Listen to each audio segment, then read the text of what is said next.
Eu já ouvi numa palestra o cara falando, vendedor bom é vendedor endividado. Nossa, que vai Se matar você é qualquer um pra poder fechar Se você um é deal. um bom líder de vendas, você tem que fazer teu vendedor se endividar, porque daí ele vai vender muito. É um desrespeito com o profissional. E não é isso. Em toda a minha experiência, eu sempre sentei na cadeira da pessoa de vendas, botei a mochilinha dele nas minhas costas, até porque eu vendo também, inclusive hoje. claro. Botei a mochilinha dele e falei, é muito pesada. É difícil a rotina dele. Quando a gente tá num cargo de liderança comercial, quanto mais ferramentas eu dou pra que ele consiga tornar o dia dele mais eficiente, trazer a metodologia, trazer a inteligência, trazer dados pra ele conseguir tomar decisões rápidas no dia a dia dele, facilitar o dia a dia dele, mais eficiente ele vai ser.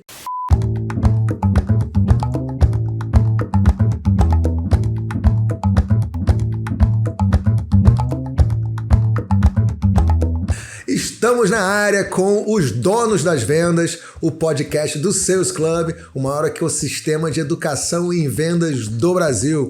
Eu sou Rafael Lassance, sócio e mentor aqui do Sales Club, e já adianto que se você gostar do nosso conteúdo, tem o QR Code aqui para você conhecer a nossa imersão, que é a maior imersão em vendas do Brasil. Tem o QR Code na tela e tem o link aqui na descrição. Hoje a gente está recebendo uma convidada muito legal, a Angelita Oliveira, do Woman in Sales, representando as mulheres no mundo das vendas.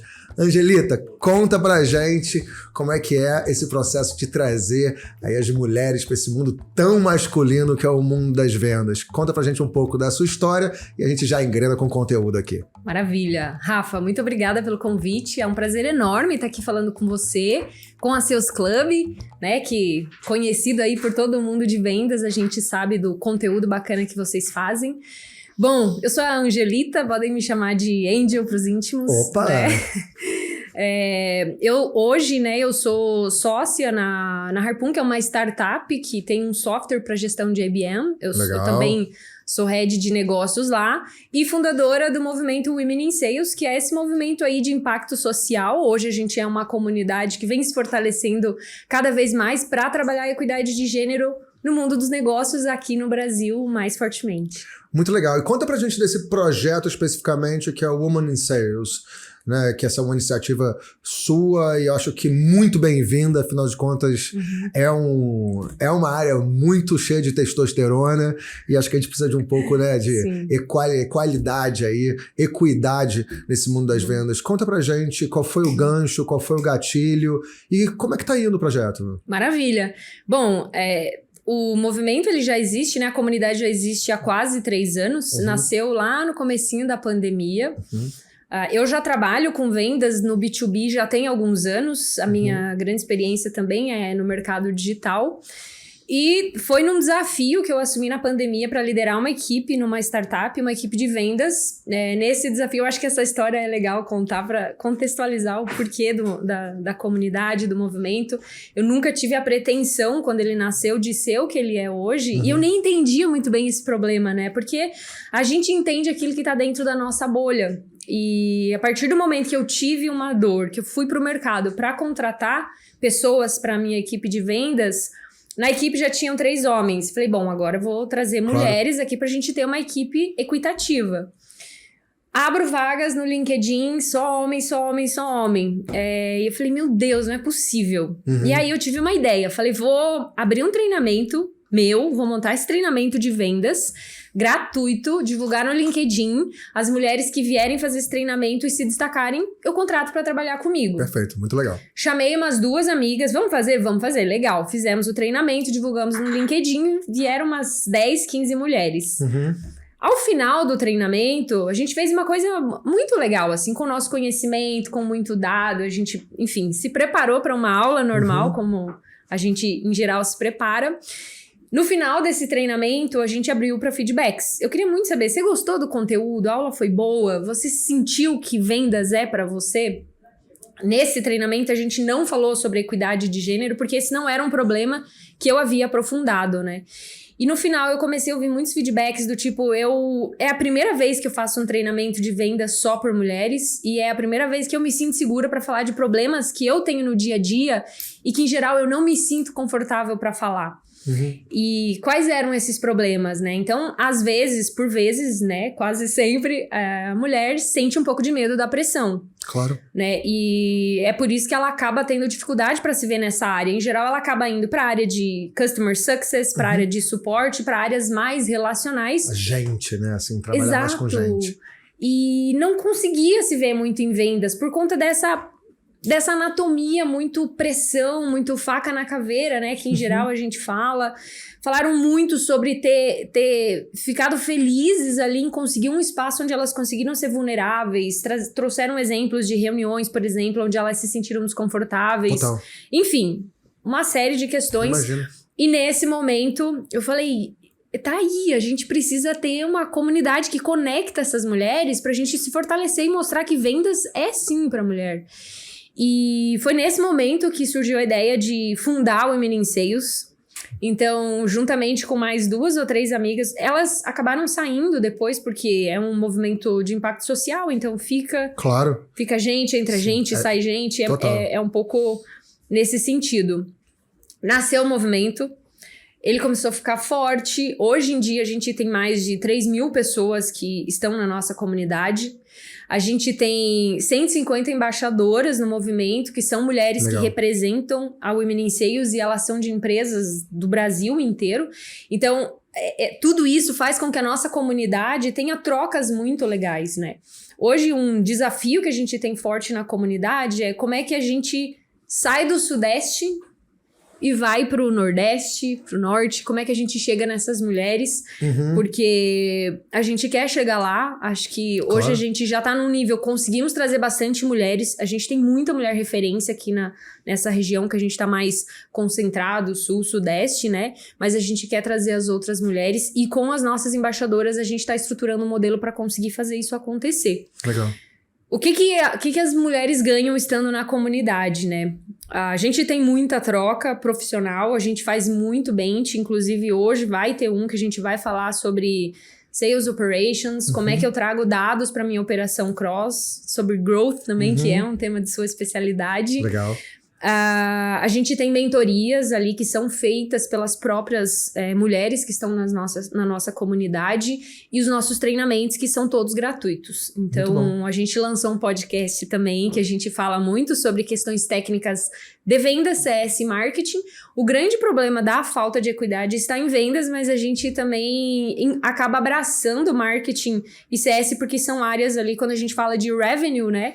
Tá tudo muito conectado. E são áreas que a mulher, qualquer profissional acaba transitando às vezes. E aí acaba que essa comunidade vira um porto seguro para elas que talvez se sintam um pouco solitárias nessas áreas de vendas dominadas por homens, e aí vira um porto seguro para troca de experiência, capacitação. Acho que tem um pouco disso, né? Sim, hoje, né, tem um dado essa que fala troca talvez que... seja muito difícil para, como você falou, né, elas não tinham com quem conversar, e aí vocês passaram a ajudar e juntar essa galera, né? Exato. Tem um tópico que eu vou falar um pouco mais à frente, mas que uma das dificuldades da mulher é o networking, né? Então, vou abrir mais esse assunto mais pra frente, mas dentro da nossa comunidade a gente consegue fomentar muito isso. Então, pra falar bem a verdade, eu mesma hoje, assim, a minha maior rede de networking profissional, assim, são mulheres. A própria Renata Centurion. Sim, nossa amiga em comum, ó. Beijo aí, Rê, que já teve aqui no podcast, super fera nas vendas também. Muito legal. Várias outras que eu poderia listar aqui, que a gente, dentro dessa rede, a gente se ajuda muito, se indica, se apoia muito. E na Women in Sales a gente consegue proporcionar isso, né?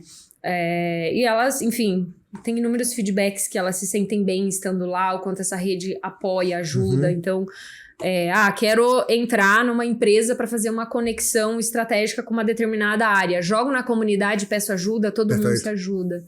E você acha, Angel, que posso chamar de Angel, você falou? Claro, pode. Você acha que essa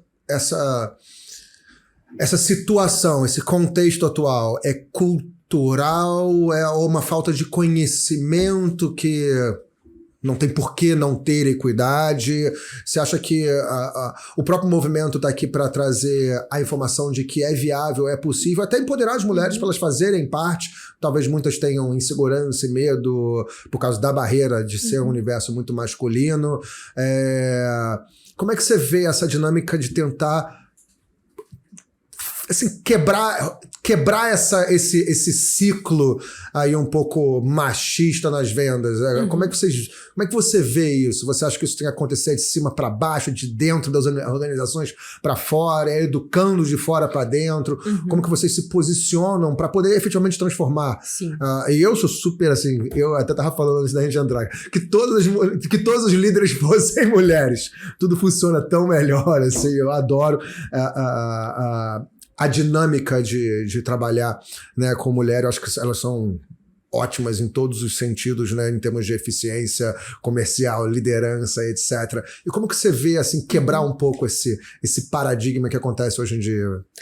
Trazendo um pouco do contexto, né, do início da sua pergunta, que é de onde vem tudo isso, assim. É um conjunto de várias questões culturais, agora não cabe muito a gente ficar trazendo tudo isso, mas a gente sabe, né, que a gente vive numa estrutura mais patriarcal, então, sim. Enfim, o que acontece, né, que a mulher, ela foi se introduzindo no mercado de trabalho depois que o homem. Total. Então, foi um mercado que ele foi construído por homem, do jeito, com as habilidades dos homens. E aí, o grande ponto não é...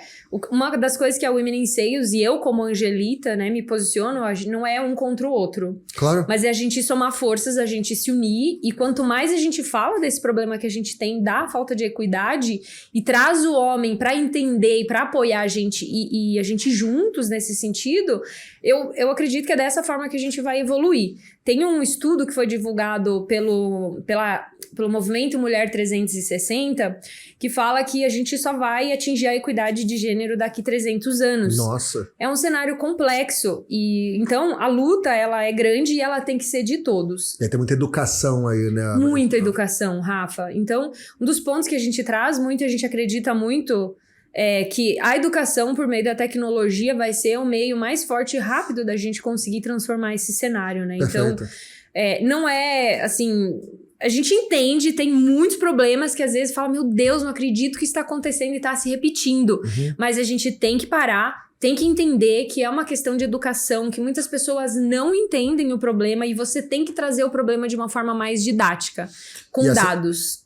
Ótimo, e até pegar esse gancho. Então você acha que a tecnologia, em termos de propagar a informação, dar escala nesse processo educacional, pode acelerar esse processo de inclusão e de aculturamento não só das próprias mulheres, mas também do universo das empresas a ter essa maior inclusão? Com certeza. Eu acredito, assim, primeiro a educação, né, mas... A gente vai precisar da tecnologia para fazer essa escalabilidade e atingir cada vez mais pessoas. E você falou de dados. Desculpa te interromper, mas para de repente você complementar a resposta. Que tipo de dados você traz para a mesa para poder auxiliar a tomada de decisão, né? De ajudar os decisores a comprar esse barulho, a comprar essa nova pegada, né? Muito mais inclusiva nas instituições. Certo. Os primeiros dados que a gente começou trazendo na WISA, assim, porque a gente precisa, primeiro... Uma outra pergunta que você tinha feito, acho que eu pulei, que é por onde que eu começo essa mudança? Eu acho que é dos dois lados, empresa e a base. Perfeito. Por exemplo, a WIS faz um trabalho que é capacitar essas mulheres, mas daí ela entra no mundo corporativo e ela se depara com um ambiente que, cara, não é isso, assim. Sim. E aí, como é que a gente faz esse trabalho? Hoje a gente está tentando ir para um caminho de também ter empresas parceiras que a gente consegue ajudar, trazendo alguma espécie de treinamento para essas áreas de vendas, para tornar esse ambiente um pouco mais equitativo. Perfeito. Né? Então, a construção acontece dos dois lados. Legal. Falando de dados. Hoje, aproximadamente, vai ter pesquisas aí que mostram uma diferença no dado, mas aproximadamente 30% só das vagas em vendas B2B são ocupadas por mulheres. E a maioria da liderança, né, quando a gente fala de cargos mais estratégicos, vai estar em torno de 12%. Nossa. Então, em geral, são lideranças masculinas e o time é muito mais masculino. E a gente também está passando por um processo de transformação em vendas, e eu acho que Seus Club, inclusive, faz parte dessa transição que a gente está vivendo em vendas, Que é eu sair daquele modelo de vendas freestyle, tradicional, onde a principal competência é me vende essa caneta, que a gente quebra esse argumento, porque ser vendedor não é só sobre você ter uma boa oratória, é sobre você ser pautado em dados, é você se preparar, é você entender de metodologia, é você ser estratégico, é você estudar vendas. Como tem uma sensibilidade também, e aí talvez essa própria sensibilidade em vendas mais complexas, em negociações, as mulheres talvez tenham um pouco mais de tato nesse sentido. Eu tenho um dado legal para te trazer. Foi publicado um estudo Esse estudo foi feito pela Zackley Sales, que é uma empresa de pesquisa dos Estados Unidos, e foi divulgado pela Harvard Business Review. Legal. E eles falavam que foi feita uma pesquisa em vendas B2B, né? Eles analisaram homens e mulheres, e aí, de novo, né? Um é melhor que o outro. Não é sobre isso, é sobre analisar as fortalezas, as competências, ver o que a gente consegue fazer para juntos evoluirmos, né? E das 7 competências que eles avaliaram, a mulher se destaca em algumas, como colaboração, resolução de problema, resolução de conflito. Então, são essas soft skills que a gente percebe de uma forma muito natural na mulher, e que a gente, na Women in Sales, tenta trazer para ela e falar, olha, essas soft skills aqui faz com que você tenha destaque em vendas. Perfeito. O homem, dentro dessa pesquisa, ele se demonstrou muito eficiente em chegar rápido no resultado final e improvisar muito para chegar num modelo ideal. Então, qual que é o grande ganho aqui? Vamos juntar tudo isso e vamos entender. São habilidades que fazem a gente ser bom, mas dentro dessas habilidades que foram estudadas, a mulher acabou se destacando mais.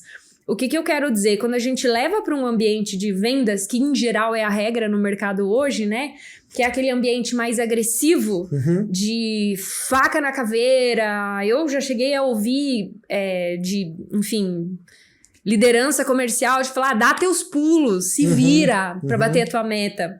Não é dos meus anos de experiência, estudando e trabalhando com vendas, liderando times de vendas, não é isso que eu acredito que funciona. Perfeito. Mas acho que cada pessoa tem a sua metodologia. Então, eu até quero te trazer uma situação que aconteceu comigo já. Em algum momento, eu fui para uma entrevista numa empresa que era para assumir um time de vendas. E a entrevista era com os fundadores da empresa. E no final eu perguntei, você acha que tem alguma razão pela qual eu não conseguiria essa vaga? E ele falou, eu acho que sim. Qual? Não sei se você dá conta, porque é um time muito sênior. E eu acho que... Porque esse é o meu jeito de trabalhar. Eu não grito com as pessoas. Claro. Eu não vou te ligar às 10 da noite te pressionando pelo aquele deal que você não fechou. Não é o meu jeito de trabalhar. Porque isso não te faz ser menos eficiente de jeito nenhum. Com certeza, mas aí é que a gente quebra o paradigma. Aí é que a gente desconstrói o que foi construído em vendas até hoje. Eu já ouvi, não vou citar nenhum nome aqui, mas eu já ouvi numa palestra o cara falando, vendedor bom é vendedor endividado. Nossa, que vai matar qualquer um para poder fechar um deal. Se você é um bom líder de venda, você tem que fazer teu vendedor se endividar, porque daí ele vai vender muito. Nossa. É um desrespeito com o profissional, assim, e não é isso. Então, em toda a minha experiência, eu sempre sentei na cadeira da pessoa de vendas, botei a mochilinha dele nas minhas costas, até porque eu vendo também, inclusive hoje, claro. Botei a mochilinha dele e falei, é muito pesada. É difícil a rotina dele. Sim. E quando a gente tá num cargo de liderança comercial, quanto mais ferramentas eu dou para que ele consiga tornar o dia dele mais eficiente, trazer a metodologia, trazer a inteligência, trazer dados para ele conseguir tomar decisões rápidas no dia a dia dele, facilitar o dia a dia dele, mais eficiente ele vai ser. Claro. Então, eu costumo trazer, né, para as minhas equipes muito essa pegada de dados e da previsibilidade. Plano tático, todo vendedora que trabalha comigo vai ter o seu. Perfeito. E vai fazer a apresentação do seu próprio resultado. Eu acho que todo vendedor bom tem que saber falar como ele bate meta e se ele não bate meta, por que ele não bate meta. Legal. Tudo isso é dado em inteligência. Você precisa gritar quando você conversa com uma pessoa de vendas e ela fala, olha, eu fiz aqui a minha projeção e de acordo com o meu pipeline e a minha taxa de conversão, meu lead time, eu não vou bater a meta. Porém, eu fiz um plano que se eu conseguir mais esses negócios aqui, converter em X período, eu vou bater a minha meta. Ou te pedir ajuda, né? Pelo menos tem dados e métricas de onde eu estou e talvez eu não consiga chegar.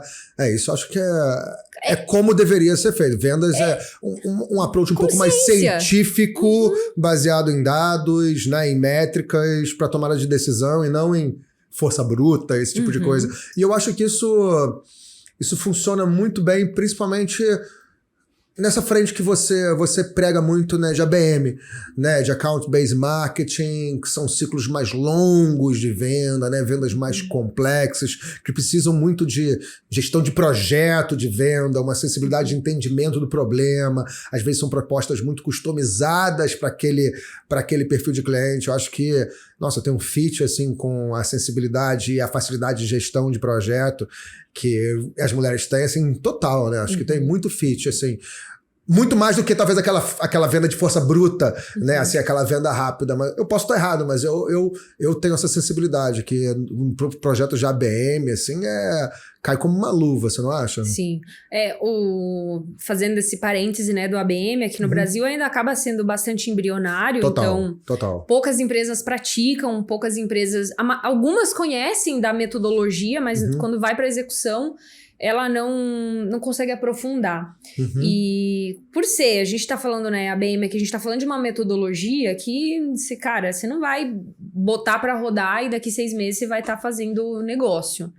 Não é assim que funciona. É uma cultura, né? Exato, assim. você cria uma cultura, porque o que eu tô dizendo no ABM? Que eu vou trabalhar o relacionamento com essa conta de uma forma mais personalizada, né? Total. Então, ao invés de eu pegar o meu budget aqui do marketing, joga pro inbound, pro outbound, eu vou pegar o meu budget aqui e eu vou selecionar as contas que eu quero e eu vou trabalhar com elas. Perfeito. Então, poxa, vou chamar você para uma degustação de vinho, para uma degustação de café, para qualquer coisa. Se eu quero chegar no C-Level, eu vou fazer ações muito mais personalizadas. Significa que então aqui você está falando que o dado não entra? O dado entra. Claro que entra. É por isso que existem as plataformas de gestão de ABM, que é pra gente conseguir fazer todo o acompanhamento e a gestão dessas estratégias para saber o que tá funcionando ou não. Porque eu tô falando de uma estratégia que é mais cara, né? Então, a eficiência, ela tem que ser olhada em toda a etapa da jornada de revenue.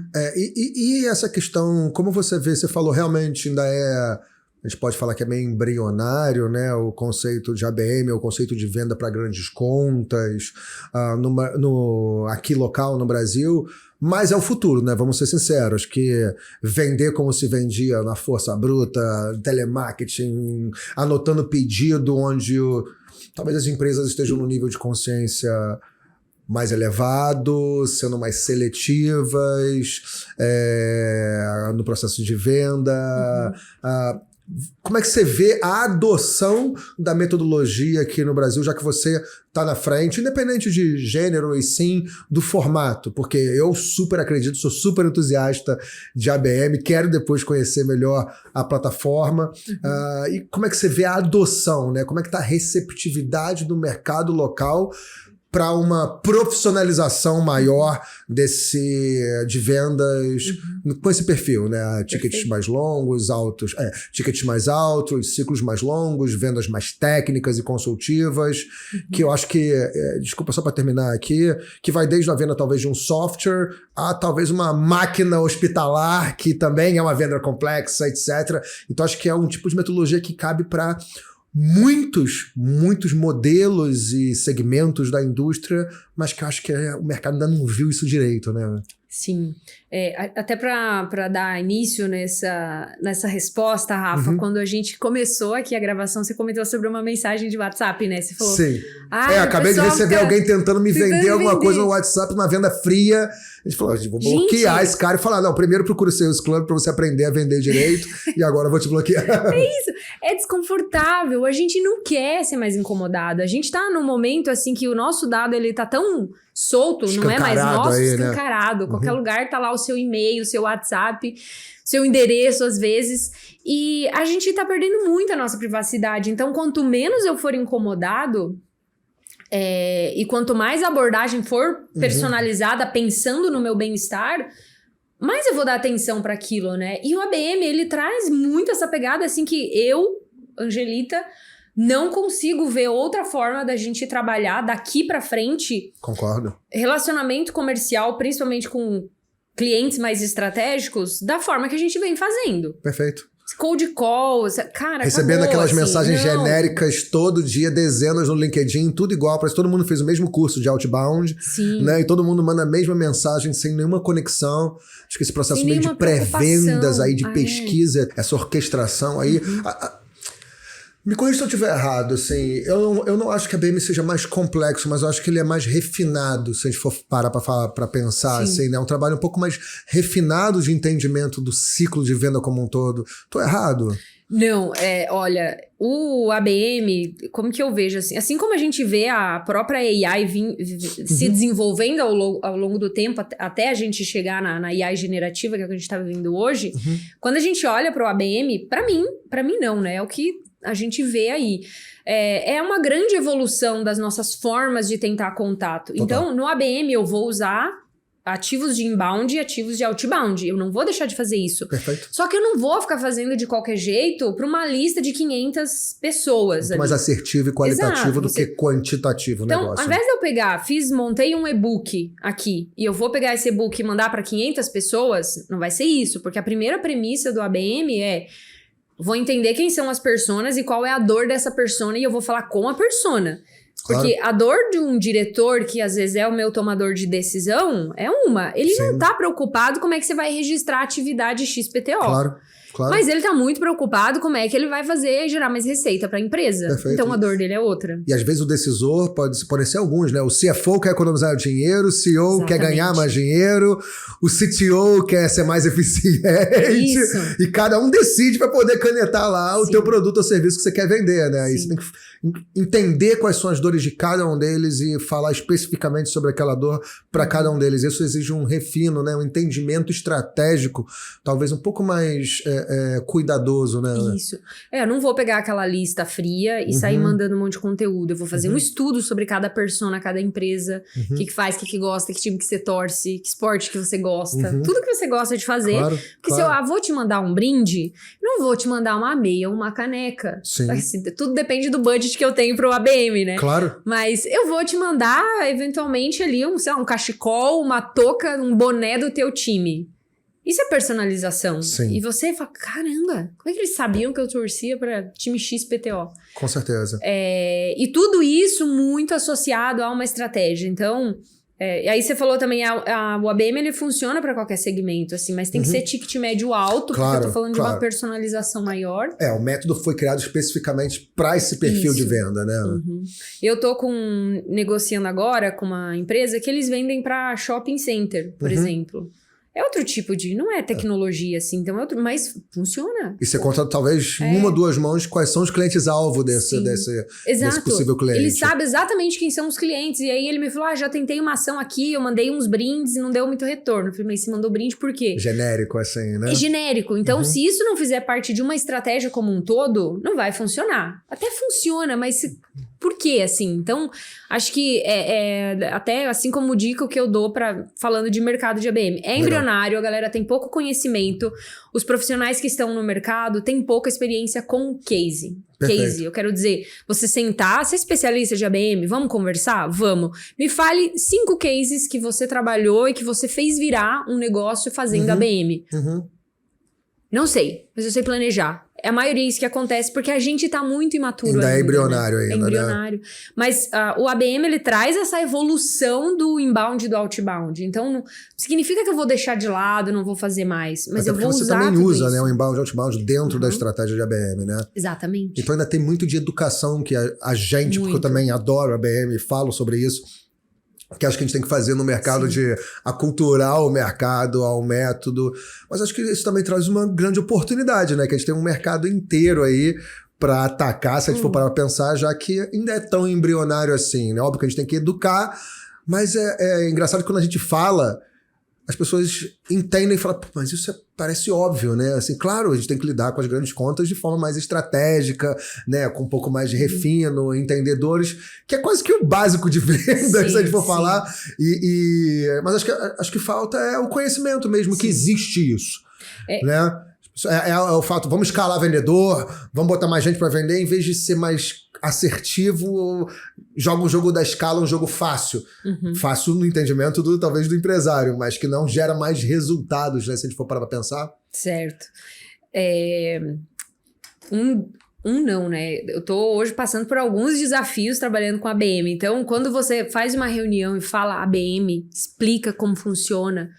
E é um negócio que é bom para a empresa como um todo, não é só para o marketing ou só para vendas, né? Quando você fala e você explica, olha, e aí com uma ferramenta você consegue ter um score de contas que vai te dizer se essa conta tá próxima ou não de fechar e por quê. Legal. Tô falando com o decisor? Não tô, que é um grande problema da área de vendas, né? Às vezes você forecasta um deal e fala, vai fechar, não fechou. Não fechou porque eu não tava falando com o decisor. Mas às vezes o decisor não quer falar com o vendedor. Como é que eu organizo tudo isso? Claro. Então, quando eu trago isso pra mesa numa reunião, a pessoa já, nossa, que incrível. Por onde que eu começo? Vamos lá. Qual que é o teu ICP? Começa a fazer um monte de pergunta. Ah, não tem essa informação ainda. É aquela questão do dado, né? Fala-se muito sobre o dado. Sim. Tem muito dado na mesa, mas a gente não sabe o porquê e o como utilizar o dado. Perfeito. Então, as empresas... Tem dois grupos, né, que eu separo. Tem um grupo que quer... Tipo, os early adopters, né? Ah, quero fazer a ABM agora. Assim, aquelas empresas que, em geral, elas estão ali saindo do early stage e indo pro scale up, né? Perfeito. Essa empresa, ela é muito inovadora, ela quer seguir tendências, com características etc. de startup, pessoal que pesquisa mais o que está acontecendo lá fora. Exatamente. Esse, pra mim, tá sendo um perfil que tá fazendo muito sentido. Ok. Porque é mais fácil eu ajudá-los aqui no comecinho. Vamos organizar a tua estrutura? Vamos montar um planejamento de ABM? Te ajudo no onboarding, construir uma estratégia e aí a gente vai para a plataforma. Que o software, ele vai ser a ferramenta para você orquestrar tudo que você planejou. É o meio e não o fim, né? Exato. O fim é a estratégia montada e depois você usa o software para poder ter controle e processo para amarrar a estratégia, né? Nenhuma ferramenta faz milagre, a gente sabe disso. Que também é um problema do mercado, né? Acho que eu contratei a plataforma tal, agora eu vou arrebentar a plataforma. Não tô vendendo. Você tem um piloto para poder pilotar essa ferramenta, ela não se opera sozinha, né? Ou não tô vendendo, contrata uma ferramenta que vai resolver. Não vai, a gente sabe que não vai, né? E é isso um pouco que a solução, a plataforma de vocês faz, ela organiza esses tempos e movimentos de uma estratégia de ABM? Sim, eu preciso ter essa estratégia desenhada antes, né? Okay. E aí desenhei, subo para a plataforma e ela vai operacionalizar tudo isso para mim. As cadências, os contatos, mapeamento de decisores. Os programas de ABM, mapeamento de decisores, as plays. E aí, com base nesses dados, ela vai me trazendo o mapa de calor. Qual empresa que tá evoluindo, que etapa da jornada que ela tá, o que tá indo bem, o que não tá. E aí eu consigo ir tomando decisões. Por exemplo, tô trabalhando aqui com o Bradesco, por exemplo, né? Só um exemplo. E aí não tá evoluindo na minha jornada, mas o score não tá subindo, a pontuação não tá indo. Por quê? Aí eu olho, se eu tenho esses dados que já são pensados no ABM, indicadores de ABM, a plataforma fala, ela não vai estar com uma mensagem, mas você analisa o dado e você identifica. Eu não estou falando com nenhum decisor. E aí você monta uma estratégia para aquela conta. Então aqui, para essa conta, o que eu vou fazer? Trazer esses 5 decisores para a mesa, para eu conversar com eles. Bolo a estratégia, monto uma play específica para aquela conta. Então, a plataforma faz isso, ela te ajuda. E o desafio é, se você não tá pronto para operacionalizar uma plataforma, eu tenho que trabalhar nessa camada da educação ainda. Perfeito. E me diz como é que é o time de vendas de vocês lá? Olha, hoje a Harpoon, ela é uma early stage, então nós somos em 7 pessoas. Eu, como uma das sócias que toca a parte de negócios, hoje eu tô tocando sozinha, abrindo o mercado. E então você que tá lá, né? Cortando mato aí, abrindo mato. Legal. E o meu grande foco tem sido muito networking, que é, assim, inclusive esse é um ponto legal pra gente discutir. Legal. Mas eu acredito que tá abrindo o mercado. Uma empresa que tá construindo marca, networking.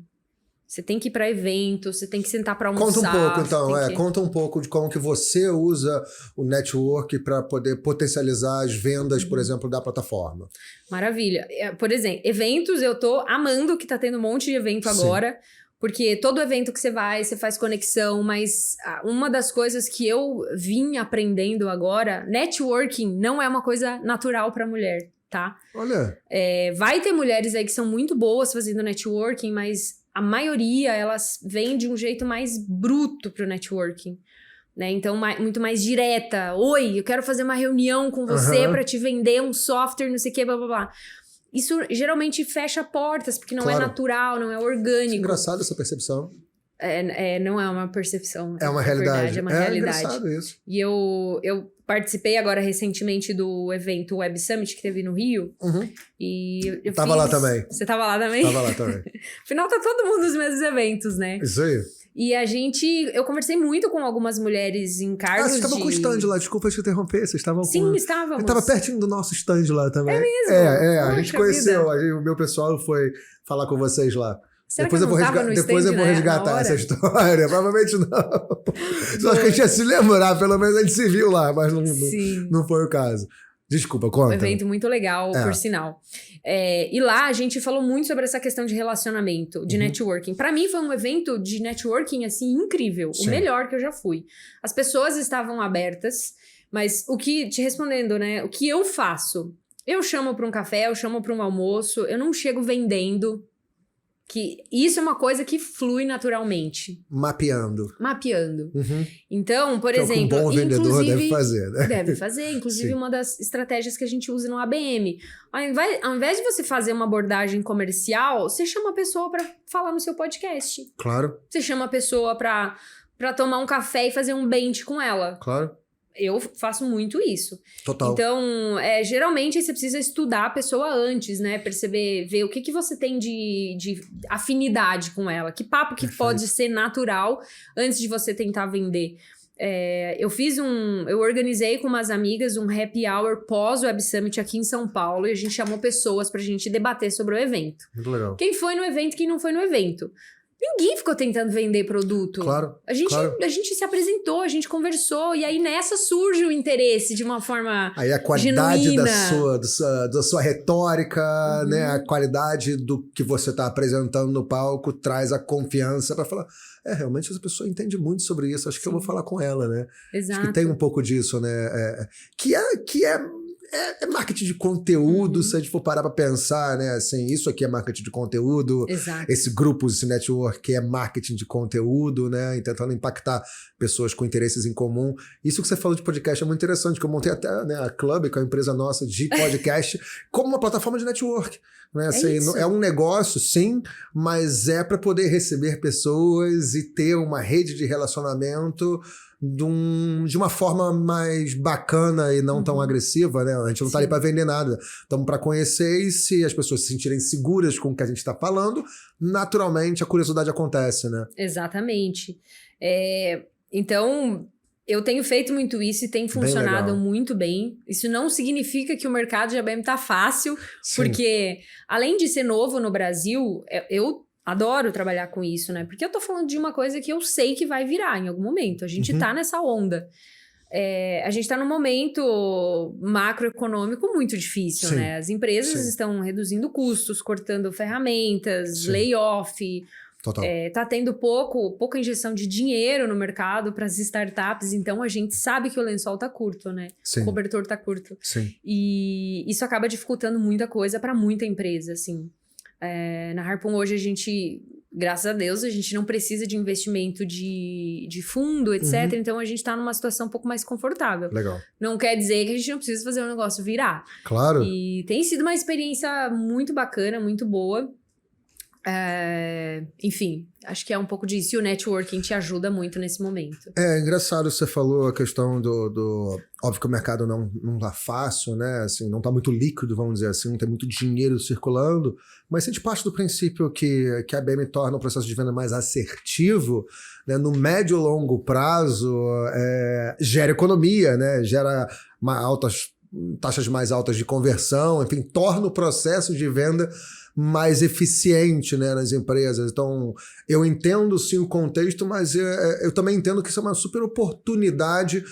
Acho que o difícil é esse aculturamento do mercado, eles entenderem o que é isso. Né? Mas a partir do momento que eu acho que entenda, eu acho que o benefício é muito claro, né, de ter taxas de conversões mais altas, de um processo de vendas mais, talvez, previsível, mais assertivo, com menos gente, né? Eu acho que isso soa muito bem, né, para quem entende o que é o método em si, né? Então eu acho que isso também acho que eu boto muita fé, eu vou te trazer um ponto, Rafa. Fala. Imagina o seguinte, você é diretor de marketing ou comercial de uma empresa e você não está conseguindo trazer receita para a empresa porque o mercado está difícil. E você descobre que o ABM pode te ajudar, vai te acelerar. Porém, você não tem muita comprovação de que esse método vai te trazer resultado. Esse método não vai te trazer resultado no curto prazo. Ele vai demorar pelo menos 1 ano para começar a te trazer resultado. E você tem pouca grana. O que você faz? É uma proposta difícil. É difícil. Não, então, proposta difícil. O que a galera acaba fazendo é, pô, funciona? Então deixa eu tentar fazer um MVP. Se rolar, eu contrato uma plataforma. Ok. Como você vê esse pensamento? Funciona fazer dessa forma? Funciona! Começar com o MVP, começa com um squadzinho, talvez, né, separado para validar, testar. É uma forma racional de lidar com isso? É uma forma racional, Rafa, e eu acho que a gente, como empreendedor, tem que se adaptar ao mercado. Se eu ficar forçando a vender uma ideia minha, pô, como assim? Você tem que contratar. Não, faz sentido, é coerente? Claro. Então vamos lá. Eu vou entrar com você nesse MVP. Testa aqui na minha plataforma, 2 meses. Se funcionar, você me paga. Se não funcionar, claro, você não tem nenhum compromisso comigo. Estou me adaptando ao mercado, estou te dando a oportunidade de validar o meu produto, porque afinal de contas eu não quero te empurrar uma plataforma que não vai te ajudar. Total. Testou, gostou? Fechamos o negócio. Não funcionou? Até porque para mim não é importante vender um produto que a pessoa não vai usar. Então esse é o meu jeito de lidar de me adaptar com esse cenário. Não, faz todo sentido. Muito legal, Angel. Bom, acho que a gente já tá andando aqui, né? Já fui comunicado aqui que a gente já tá na reta final aqui do nosso papo. Queria que você falasse, então, como é que quem tá vendo a gente que achou interessante, não só sobre plataforma, mas também do Women in Sales, como é que quem tá vendo a gente pode conhecer um pouco mais. Talvez se tem, né, a mulherada que está vendo a gente, como que ela pode também se capacitar e participar do movimento, entrar nesse mundo das vendas, que a gente sabe que é muito legal, né? A gente sabe que a gente prega, vive venda aqui todo dia. Fala pra gente como é que podem te encontrar, como é que pode encontrar o movimento, como é que pode encontrar as tuas empresas. Acho que certamente vai ter gente interessada em falar com você depois, né? Legal. Bom, o Women in Sales, quero pedir aqui, sigam a gente no LinkedIn e no Instagram. A gente tá lançando, vai começar em agosto, 4 turmas de closer focados em mulheres. A gente tem um objetivo de formar 80 mulheres. Tá, então a gente vai divulgar já. Mulher que tem interesse em se capacitar em vendas, vai lá, vai ser gratuito. Eu não tô queimando. Que nada. A gente acredita tanto que a nossa liderança de vendas também é mulher aqui no Sales Club. Maravilha. E a nossa liderança mora aqui, assim, eu também. Então, a gente acredita bastante. Sim, vai ser online, então é uma experiência que é pra gente tentar escalar um pouco mais. Claro. Sigam a gente, tem muito conteúdo, tem o nosso podcast também, que a gente fala também sobre empoderamento feminino. Empresas podem procurar o movimento para apoiar o movimento, ser parceiras do movimento. A gente também tem evento proprietário, que a gente traz muita mulher para o palco para contar sua experiência, suas histórias. Harpoon é a plataforma de gestão de ABM. Me procurando no LinkedIn, Angelita Oliveira, estão lá as 2 empresas. Lá a gente procurar lá. A gente tem feito muito conteúdo sobre ABM, então fiquem à vontade. Muito bacana. Estou à disposição para bater papo e tirar dúvida. Claro. Muito legal, Angelita. Muito obrigado aí pela presença, pelo papo. Acho que é super importante, né, a gente colocar isso na mesa, ainda mais, vamos ser sinceros, no segmento que é muito masculino, até machista, né? Muita testosterona, quando você falou aqui, né? Como você disse, de esse discurso faz o que tem que fazer, aquelas coisas bem agressivas e que não é, principalmente quando a gente está falando de vendas complexas, que precisam de sensibilidade, precisa de entendimento e de empatia do outro lado, né? Eu acho que isso é o caminho errado de se lidar com vendas dessa forma. Então, gostei muito do papo, fico muito feliz. Então, para vocês que curtiram o papo, peguem aí os contatos da Angel aqui para falar com ela depois. E se você curtiu também esse papo de vendas, participa da nossa imersão, né? O maior programa de capacitação em vendas aqui do Brasil. Tem o QR Code em algum lugar aqui da tela e na descrição. Eu sou Rafael Lassança, aqui sócio e mentor do Sales Club, e te espero no próximo episódio do nosso podcast Os Donos das Vendas. Um abraço!